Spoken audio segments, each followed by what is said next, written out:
Welcome back to Learn Your Stripes. I'm Ryan Guillory. And I'm Michael Moran, and we'll start tonight with the result of our play from our previous episode 33. We have the fourth quarter with 10 seconds, scores A30, B28, 4th and 10 from the A15. The snap goes over A99's head, and while the ball is rolling, A99 kicks the ball at the A2 rather, and the ball goes out of the back of the end zone, and time expires. So we asked for what your ruling would be as usual in high school and in college. So now in both high school and college, this is illegal kicking, and B can accept the result of the play, which would be a safety, which would tie the game, and then we would head to overtime. Or B could accept the penalty for illegal kicking, which we would enforce half the distance from the spot of the foul. In this case, that's the A2. That would give B the ball at the A1, and they would then have an untimed down. They could either attempt a field goal or touchdown if they'd rather, and try to get the win. Yeah, it's a tricky one, and it's one that we often see on rules tests and on videos and other stuff when you've got that option of the safety or certain scenarios where a team might choose to decline the safety here. Potentially, you've got a field goal, 18-yard field goal for the win. Depending on how optimistic the coach is feeling and whatnot. Right. You could have an interesting scenario there, declining the certain overtime and going for the win. So could vary from game to game, but they do have options. That's the important thing to remember here, is to make sure the coach has the options instead of just automatically enforcing the safety and taking away the chance they would have to just win it outright right there. On this episode, we're going to talk about the most objective and non-judgment-based foul of them all, pass interference, both offensive and defense.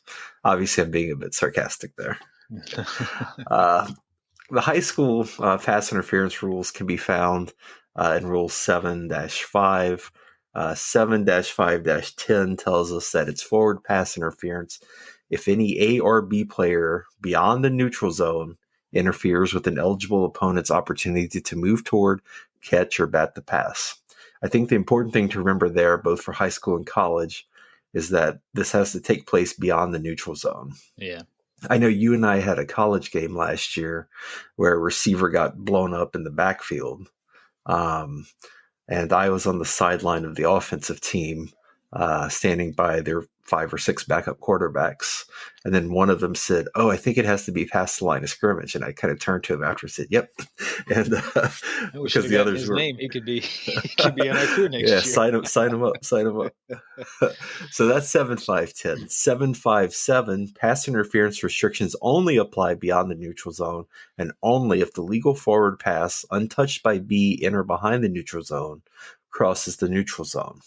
Pass interference restrictions are in effect for all A and B players until the ball is touched or the pass is incomplete. 7-5-8 tells us that pass interference restrictions on a legal forward pass begin for A with the snap and B when the ball leaves the passer's hand. That's that tricky thing that we have to do when we're considering pass interference versus a hold on the defense. The quarterback has to have released the ball for us to get to pass interference. Mm-hmm. The same type of contact could be a defensive hold prior to that if the quarterback hasn't released the ball yet. Rule 759 in the high school book tells us that pass interference restrictions on a legal forward pass end for all eligible A players when the pass has been touched by any player. All ineligible A players when B touches the pass, and all B players when the pass has been touched by any player, and all players when the pass is incomplete. So again, this is if the pass is tipped by a defensive tackle or something, then you can't have pass interference on that play. That's one of those where the crew might often have to get together to piece together that information, and it helps to get a good tip signal from the umpire, from the short wings, whomever, to make sure we know that we had that tip there. I think that last one, all players when the pass is incomplete, that seems kind of irrelevant, but I guess one way I think about that too, when the pass is incomplete, sure we can have pass interference, but you could have a dead ball foul. Yeah. If a player came in late and actually smoked somebody. Right. At that point, when the pass is incomplete, chances are you're looking at safety fouls. Right. You're not really going to be considering holding or anything because there's not a catchable pass. Well, at the college level, there's not a catchable pass. At the high school level, there's not a pass at all once the ball is incomplete. It's just not a pass anymore. Yep. All right. Rule 7511 gives us some exceptions. So it tells us it is not forward pass interference if unavoidable contact occurs when two or more eligible receivers are making a simultaneous bona fide attempt to move toward, catch, or bat the pass.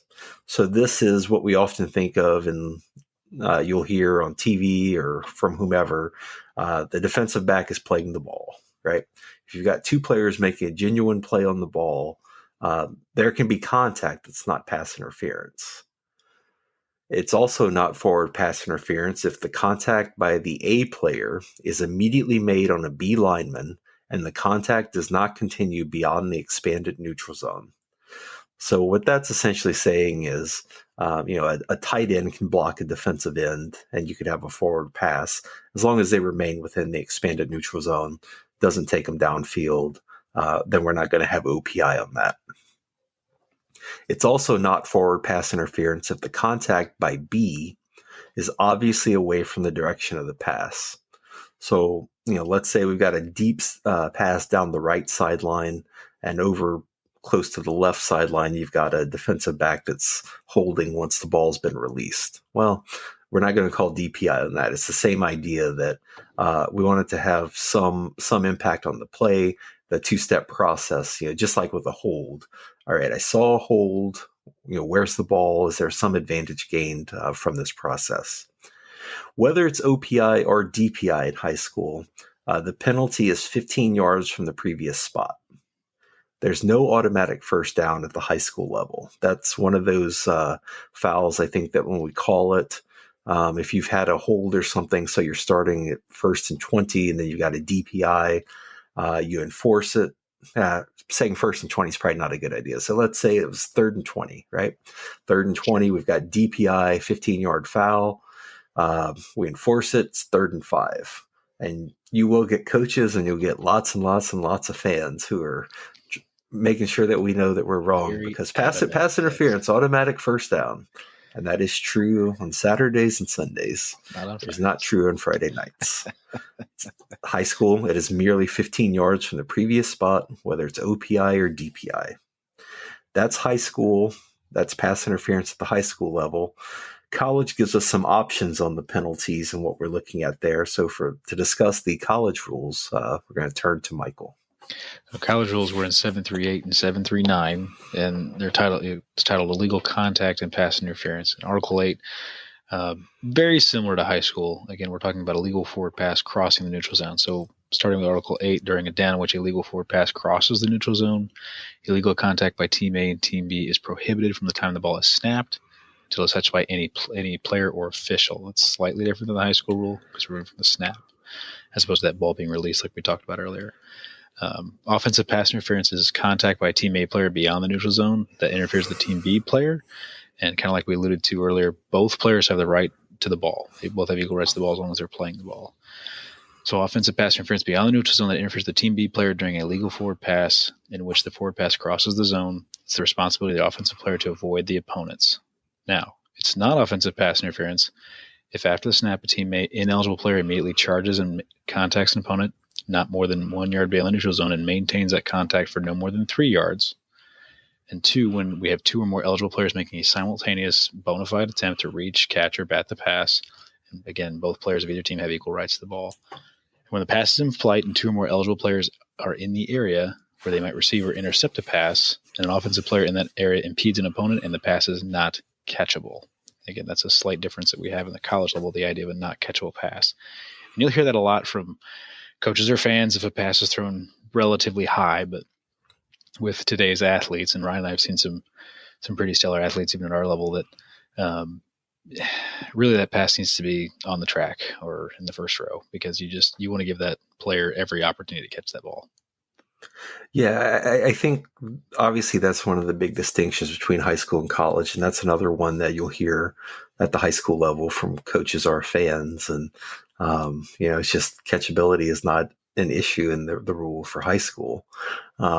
Whether some people consider it in terms of a flag or not, I'm sure that does happen, but it's not spelled out in the high school book. But I did have a play about 2 years ago where I had what would have been offensive pass interference, but the pass was just so terribly, terribly thrown that there was not a receiver within 10 yards of this ball. It wasn't grounding. It was just, it was a weird play, but I would have had a pick play on the receivers, but it's just, this ball was not to where anyone could have caught it. And so, it's the one time I can ever think of thinking in terms of catchability and a potential OPI that I passed on. But nonetheless, I mean, it happens. So, yeah. Offensive pass interference, just like high school, is 15 yards from the previous spot. There's no loss of down or anything like that. It's just 15 yards previous spot. We'll move on to defensive pass interference now. And again, that is going to be contact beyond the neutral zone. That's the point we want to stress tonight. All that has to be beyond the neutral zone. So any contact by a Team B player who has the intent to impede an eligible opponent and could prevent the opponent from the opportunity of receiving a catchable forward pass. And when in question, like we talked about, a legal forward pass is catchable. So it's not, and this is defined in Article C, so it's not defensive pass interference when after the snap, opposing players immediately charge and establish contact with opponents. That's at a point no further than 1 yard beyond the neutral zone. Again, when two or more eligible players are making a simultaneous effort to reach, catch, or bat the pass. Also, when a Team B player legally contacts an opponent before the pass is thrown. So there are ways that B can make contact before the pass is thrown. There are legal ways to do that. We can talk about that later. And lastly, when there's contact by a Team B player that otherwise would be pass interference during a down in which a Team A potential kicker from a scrimmage kick formation simulates a scrimmage kick by throwing the ball high and deep. That's kind of a newer one. Ryan, I've never experienced this. I don't know if you have, but they're trying to, a couple of years ago, where punters would be back there, they'd take the snap and they just chuck the ball in the air. And by rule, it was a forward pass. And the defenders had no idea that the pass had been thrown because their back is turned and they're protecting that gunner from going down, or trying to block that gunner from going down, and they're getting called for pass interference. So to kind of get out of that, that's where that protection comes in. Yeah, the rule makes sense when you think of how much of a disadvantage those defensive backs have, because they're just not expecting a pass in that scenario. So it's a rule that makes sense. You don't see it much at the college level that I can think of. I know that my high school, that was one of the famous plays there that was run into the ground was that fake punt where the punter just underhand throws it way up in the air, and sometimes it works, sometimes it doesn't. But just that's the scenario that we're thinking of here, and protecting those defensive backs who really have no idea that there's not a punt. They just know the ball's in the air and somebody's trying to catch it. So it makes sense. So the penalty for defensive pass interference is quite a bit more complicated at the college level, and one that can give a lot of folks fits. So we thought we'd outline that here. By rule, it's going to be Team A's ball with a first down in some capacity. So this is where we talked about it on Friday night. There's no first down. Well, now on Saturday there is. They will have a first down. So if it is a foul that is further than 15 yards downfield, we will give them 15 yards from that previous spot with the first down. If it's pass interference, say on a slant route or a hitch route, something quick, and it's 5 or 6 yards, we will give them the first down at the spot of the foul. There's one caveat, and I'm just going to read it verbatim from our rule book, and then we'll dissect it a little bit. But when the ball is snapped on or inside the Team B 17-yard line and outside the Team B 2-yard line, and the spot of the foul is on or inside the 2-yard line, the penalty from the previous spot shall place the ball at the 2-yard line. So what's that saying? Saying if we were at the 17 or up to the 2, so somewhere within that 15 yards, and we have a penalty at the B1 or in the end zone, we will put the ball at the 2. That's what that's basically telling us. Right. The next section talks about no penalty enforced from outside the 2-yard line may place the ball inside the 2-yard line, with one exception. That is on the try when the snap is on or inside the 3-yard line. That too has its own onion that it can unwrap. Most tries will start on the 3, and if you had pass interference, you would go to the 1.5. Let's say we were on the 3 and we had a false start and we're back at the 8. we don't go half the distance to the 4. We would then put the ball for DPI on the 2. It gets really wonky. So just some things you have to walk through. Lastly, if the previous spot was on or inside the 2, then we would have half the distance like we're kind of used to. So this one gets really tricky. I think the idea here is to allow that full 15 yards for any deep pass interference. And I think they're also trying to prevent, if you have a foul in the end zone, from putting the ball on the 1. I guess we put it on the 2 as opposed to the 1. Simple enough, but well, I think it's tricky. This is one of those fouls where I think if you distinguish, so the NFL rule is fairly simple. It's just a spot foul and first down. Mm-hmm. So you can have a 60-yard pass interference foul at the NFL level. Or if it goes into the end zone, I think, God, I'm getting beyond my skis by talking about NFL rules on here. But it goes to the one. If you're an NFL official and we'd love to know, email us at Learn Your Stripes. Yes, absolutely. Because I may well be wrong, so I shouldn't be getting into the NFL rule book. But really, the high school penalty enforcement that we talked about, it's pretty simple. The college one is as well, but you have to just be thinking through it. I know past guest Ross Hayden has sort of simplified it when you're thinking too. It's spot 15 or 2. Other than on a try, as Michael said, on a try, you could go half the distance. Sure.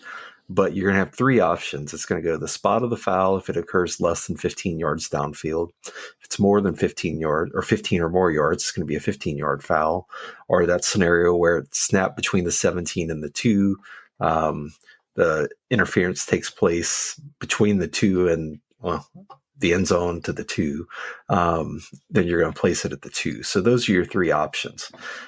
At the high school level, because it's an automatic 15, the spot of the flag doesn't really matter. I mean, you want it close, but it doesn't really matter. You're going 15 yards, whether you're exact or not. At the college level, the spot of the flag on a DPI is really important because you may it may be a spot foul. It may be 15, but if it's a spot foul, you need to know what the spot is. So if you've got 2 flags or 3 flags or whatever, and they're off, then those officials have to get together and come to some consensus of, hey, this occurred at the 17 versus the 19 or, whatever it is, because this is one of those. It's a spot foul. Accuracy matters. Yeah. And we should clarify that if it's a 13-yard foul, and your flag lands at 12. Right. Are you dead? No, it's okay. If you're the only flag down, it's okay. You can be up by. But if your flag is thrown and there's some wind or it bounces and you had it at 13 and it bounces down to 8, you just shortchange the offense 5 yards. So that's where it does matter, and we want to get it right when we can. Right. And a lot of this, it's close one way or the other, but we want to be accurate. I can also remember a game where this is one of the first games I'd ever done in college, where we snapped at the 27 and had a 15-yard foul. And so when it was marched off initially, they went half the distance to the 13 and a half. And so then we stopped it. So the difference was the 13 and a half versus the 12, which isn't that, we're talking 1.5 yards, but it matters, right? If somebody's observing it and they see us go half the distance on a pass interference, that's not an option other than on a try, right? So we would have been dead wrong. So that's one of those where you have to think through the scenario and just keep in mind that spot 15 or 2. And one thing I don't think we covered, if hypothetically you're on we talked about 17 to 2. Let's say you're on the B15 and you have a pass interference to the B10. That is a spot foul. Right. I want to make sure we're clear on that. It's not if you're inside the 17, you're automatically getting to the 2 on pass interference. That's not the case. That's just that provides you that maximum of 15 yards to get to the 2. If you're on the 17 and you're a deep wing and you see a pass interference at the 9, you're going to the 9. One other thing that I want to go over is, we emphasized it, and you emphasized it a little while ago, Michael, is that this has to take place beyond the neutral zone. We talked about you can't have pass interference behind the line of scrimmage or behind the neutral zone. You could have holding, though. You can have defensive holding. I recall a play at a JV college game where I guess players didn't really know any better. I mean, you can go back there and blow up that receiver. You're not going to have DPI. But if you go back there and just bear hug the running back who's trying to come out, then you're going to have defensive holding. Yep, yeah. Absolutely. So you can have defensive holding regardless of where it takes place on the passing play. Again, that's a little bit of a different discussion, but I don't want to leave the impression that anything that occurs in the backfield that's illegal contact is just going to be waved off because it occurs behind the line of scrimmage. Yeah, yes, you could. I mean, you could have targeting, you could have holding, you could have a low block. There's all kinds of things you have, but the interfering with the early contact category. We'll talk about categories later. That's still clean. So, I think we'll keep going. Article 9 in the college book gives a nice little summary, and we'll just run through them real quick. Either Team A or Team B may legally interfere with opponents behind the neutral zone, like we were just talking about. Players of either team legally may interfere beyond the neutral zone after the pass has been touched. And so Ryan talked about that in the high school section. We're talking about that if you have a tip, then it's kind of fair game, and you can have a legal interference at that point. Defensive players legally may contact opponents who have crossed the neutral zone if the opponents are not in a position to receive a catchable forward pass. That kind of alludes to if they're on one side of the field or the other. Those infractions that occur during a down in which a forward pass crosses the neutral zone are pass interference infractions only if the receiver had the opportunity to make a catchable to catch a catchable forward pass. And those infractions that occur during a down in which a forward pass does not cross the neutral zone are Rule 934 infractions, and the penalties enforced in the previous spot. And we'll talk about 934 another day. That's a day. Pass interference rules only apply during a down in which a legal forward pass crosses the neutral zone. And again, I'm saying the word legal forward pass. We'll get to that too, because an illegal forward pass changes a lot of things. Right. Contact by Team B with an eligible receiver involving a personal foul that interferes with the reception may be ruled as either pass interference or as a personal foul, and that 15-yard penalty would be enforced from the previous spot. So that's kind of what we talked about. If it's a personal foul, like a low block or holding or something, well, holding is not personal, but we would enforce it that way. We must have physical contact to have any sort of interference. He can't yell that his mother's ugly or something like that, or psych him out with a stare. That's got to be an actual touch. I think the famous sorry, I didn't mean to cut you off, Michael. No. I think physical contact takes away that thought of face guarding and whatnot. Yes, that's that if you put your hands up to block the vision, we're not going to have pass interference. So, and that's at both levels, if I recall correct. Right. You can have face guarding at both levels. If you have face guarding and contact, you can have pass interference. Correct. But face guarding alone is not going to be sufficient. Yes. We highlighted this a couple of times tonight. Each player has a territorial right, as they call it in the book, to get to the ball. So anything that is incidental contact can be considered to an attempt to reach the pass. Pass interference rules do not apply after the pass has been touched anywhere inbounds by a player or has touched an official. So deep wings and short wings, as long as you're in your right spot and you're out of bounds on the sideline, you're clear. If you're a back judge or an umpire, I suppose a referee. Duck. Yeah, get out of the way. After the pass has been touched, any player may execute a legal block during the remaining flight of the pass. Again, a legal block, so no blindside blocks or no low blocks. Right. Tackling or grasping of a receiver or any other intentional contact before the receiver touches the pass is evidence that the tackler is disregarding the ball and is therefore illegal. So again, we talk about playing the ball versus playing the man. We would categorize it as not playing the ball. And then finally, tackling or running into a receiver when a forward pass is obviously underthrown or overthrown is disregarding the ball, and it is illegal. It's not pass interference, but a violation of Rule 9112. Again, we'll talk about that another time, but that is a 15-yard penalty from the previous spot and a first down. Right. It's just a personal foul. It's not needed. It's contact that's excessive, and an incomplete pass is a pretty good benefit for the defense. There's no need to pick up 15 yards with something stupid that can cause injury or worse. So we've been talking about how to enforce pass interference. and some of the requirements for passes to get us to pass interference, especially at the college level. But I think really at the high school level too, it's beneficial if when we see something that we consider to be interference, or when we're going through the thought process of do we have interference, is thinking through the categories of pass interference. And the College Mechanics Manual is really helpful in that it gives us categories of pass interference for us to look for. Now, when it comes to defensive pass interference, there's 6 types of actions that can constitute defensive pass interference. It's not an exhaustive list, but these are the 6 main types that we'll see.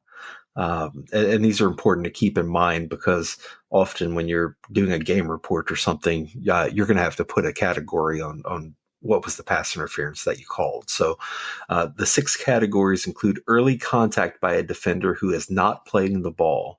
That's going to be defensive pass interference, as long as the other requirements are met, such as a ball that crosses the line of scrimmage, that the ball is catchable.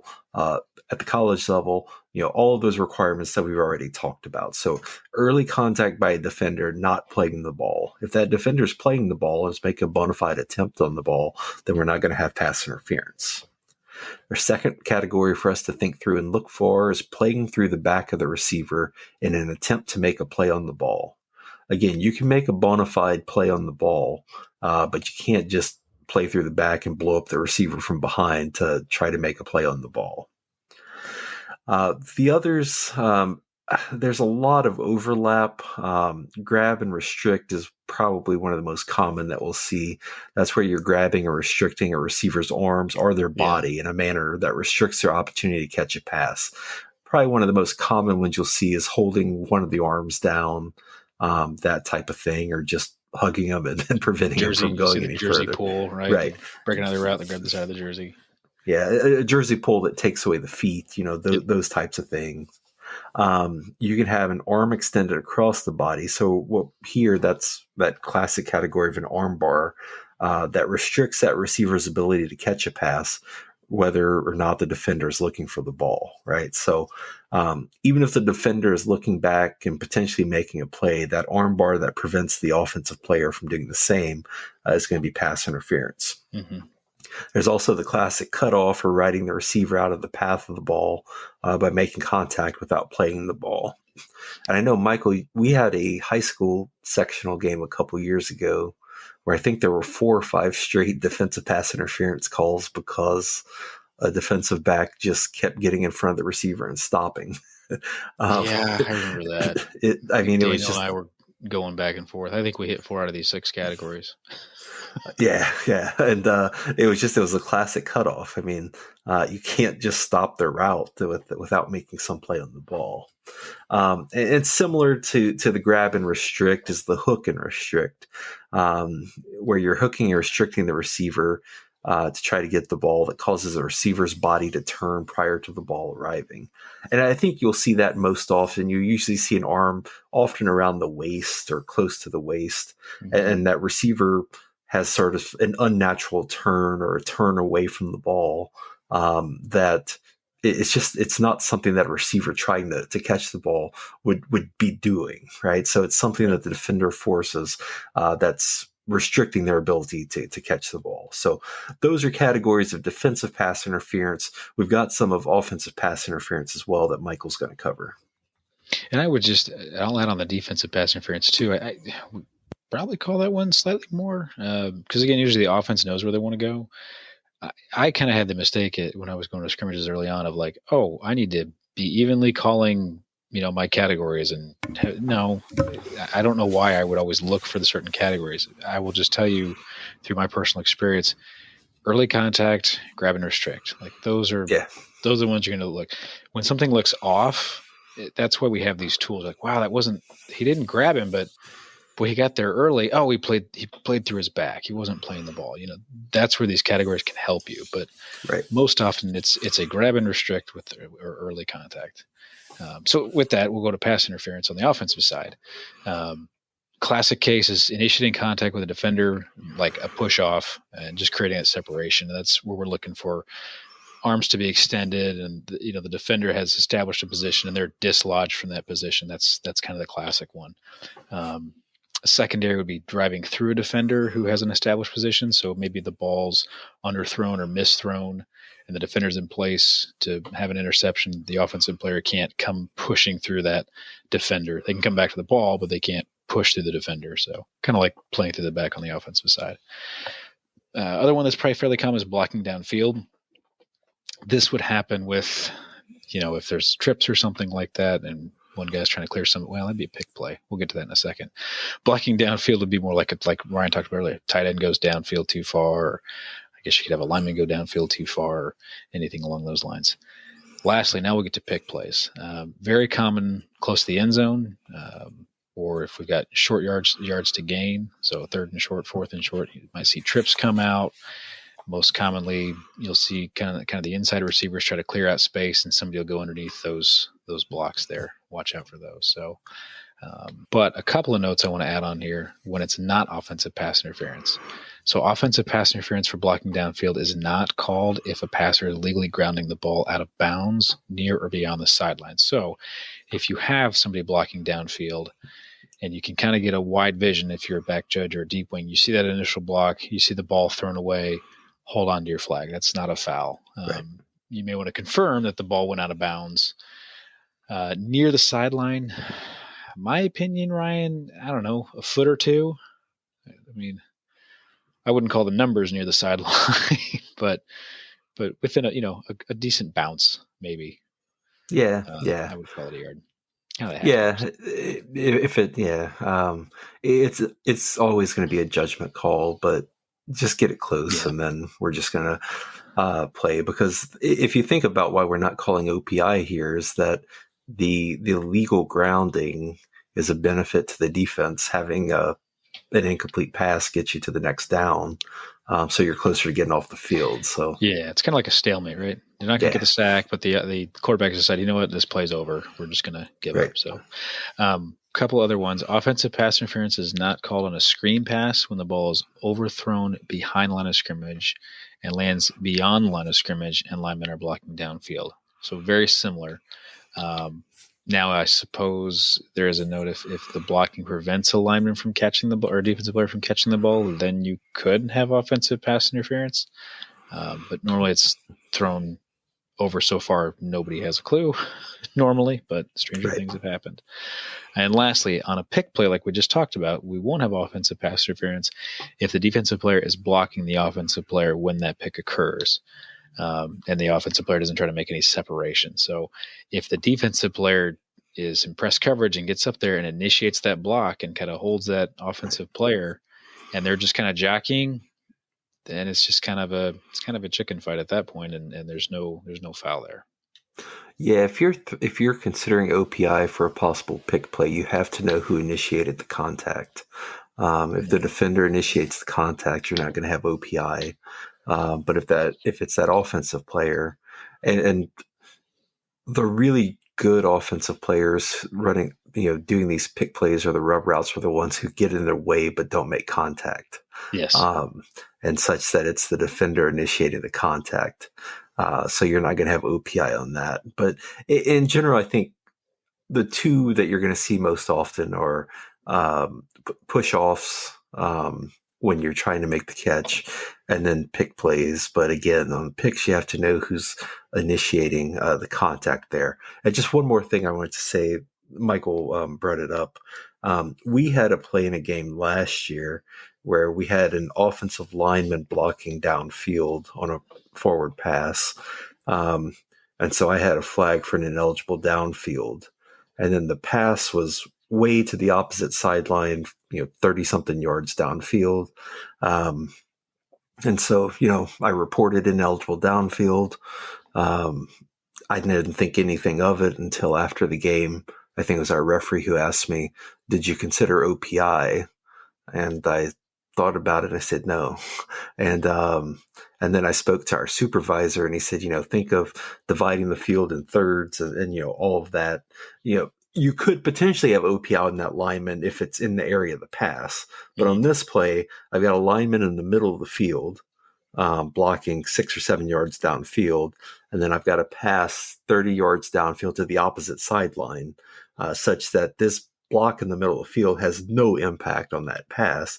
It's just a lineman who got a little bit excited and forgot where he was and what type of play was being run. So you could have that lineman with an OPI, but I can't say I've ever seen that.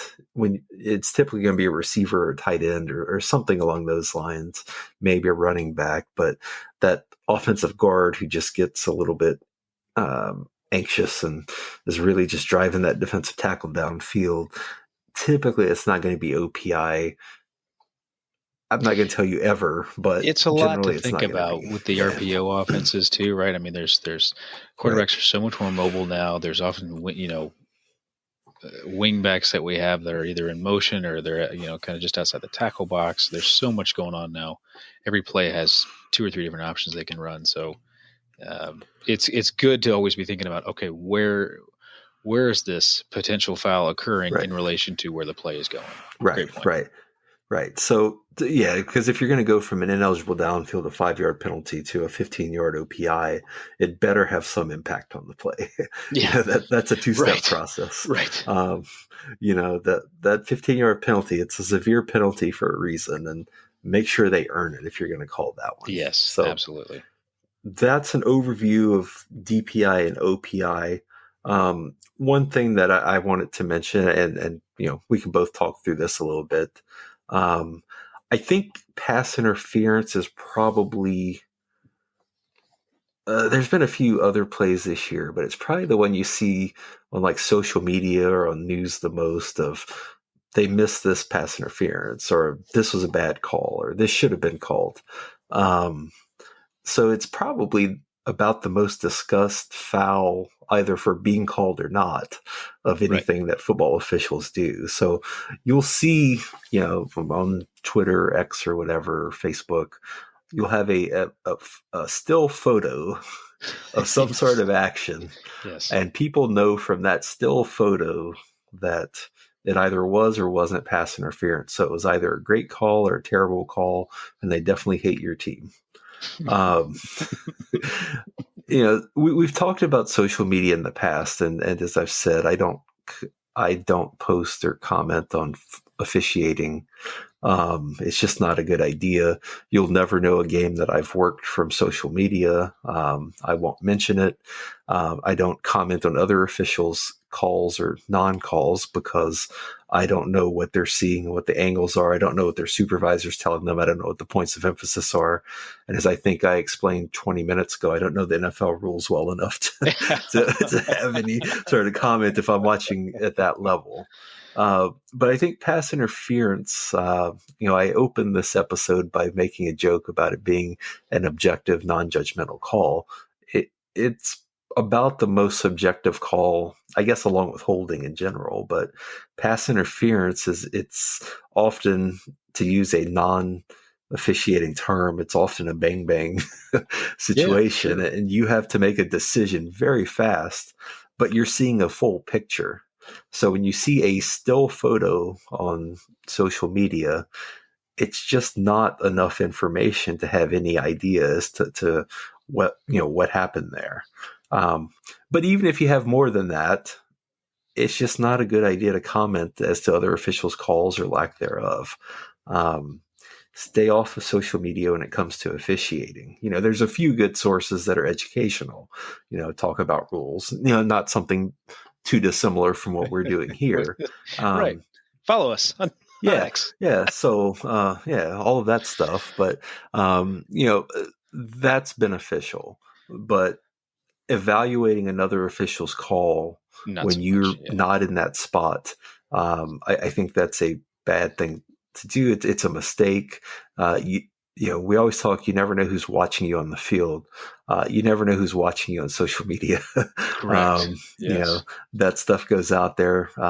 If you're friends with other officials, if stuff gets to supervisors and whatnot, it's just not a good idea, in my opinion. And it's probably, I think since we're discussing pass interference, it's probably the most debated online type of call or non-call that you'll see from football officiating. Sort of like, I guess, the basketball equivalent of a block charge, the debates that you have there. And I'm sure there's some baseball equivalent, but I don't know well ball enough. And strike, man. Yeah. Balls and strikes. I mean, it's very similar, but yeah, I would agree. I think social media's got a good purpose if you want to follow, your conference or something to see what's going on. It's always interesting to see things like coaching hires or team changes, or if there's postseason changes. I know D3 is talking about adding more. I know that I'd heard they were talking about adding more playoff teams, which I think is very cool, and it's fun to see stuff like that. But definitely when you have, everything's streamed now, everything's online, I think it can just be very dangerous to make a comment. And the thing I'll add, there are 7 of us, possibly 8, whatever conference you're working. Right. You have those eyes for that play. And a lot of times announcers will say, well, the official's looking right at it. Well, from your perspective, he's looking right at it, but there's 3 bodies between him and whatever action is happening. And, I'm not quite 6 feet tall. So some of these players are 6'5". From a bird's eye view, I might be looking in that area, but I've got big bodies in front of me. The cameras are always going to have a bit different angle. And we talk about the stuff we're watching on Saturdays and Sundays. The bigger games, they've got 30 cameras or however many. I think I heard the Super Bowl had, I'm sure the Super Bowl had close to 100 cameras or something when it was all said and done. But we've beat this horse to death, I think, at this point, but just be cautious about what you're doing on social media. And I would not interact on any message boards or, fan sites or anything like that, because it's only going to lead to trouble. And there's no way to win that argument either. You'll just come out looking like a fool. So.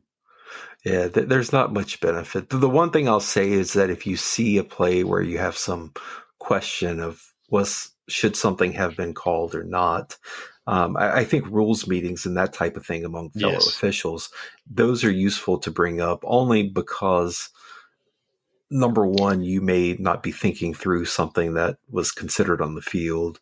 But number two, it may be a mechanic thing, right? So if we're not in the right position or if we're not looking at the right thing, those types of plays are useful in that context, in that setting, to be able to talk about, all right, on this play, you want to be here, or you want to be looking here, or you want to evaluate the A, B, and C.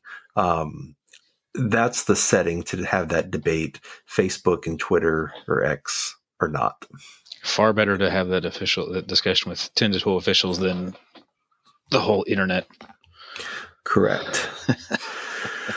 With that being said, I think that, as Michael alluded to, we've said just about all we can on DPI and OPI for one setting.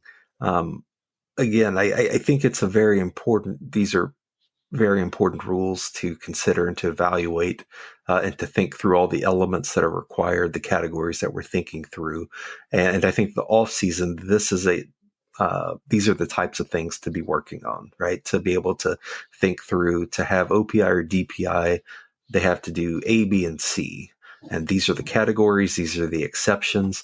Now's the time really to start hammering those home. So come, August, September, it's not something that you're having to think through slowly. It's you see it and you can react. But with that said, we hope that you've gotten something out of this episode. We thank you for joining us once again for another episode of Learn Your Stripes. As always, we'll leave you with the play to consider. All right. A, 4th and 7 at the A30. Punter A15 kicks the ball towards B1. B1 signals for a fair catch, misjudges the punt, and lets it go over his head. B1 then proceeds to block A1 at the B20, preventing A1 from downing the football. The ball then bounces out of bounds at the B6. And of course, what's your ruling in high school and college? And in this case, who will be next to put the ball in play? We'll discuss that play at the start of our next episode. In the meantime, if you want to let us know what your ruling would be, or if you have any questions or feel we made a mistake, please email us at learnyourstripes@gmail.com. You can also contact us at learnyourstripes@gmail.com if you're interested in sponsoring an episode or advertising on the show. You can find us on your app of choice or obtain episodes at learnyourstripespodcast.com. Please also follow us on Facebook at Learn Your Stripes Podcast, on Instagram at the same name, and on X at LYS_podcast. If you enjoy the podcast, please tell your friends and rate us 5 stars and leave a review on your app of choice. We'll see you back soon. In the meantime, keep learning your stripes. Thank you.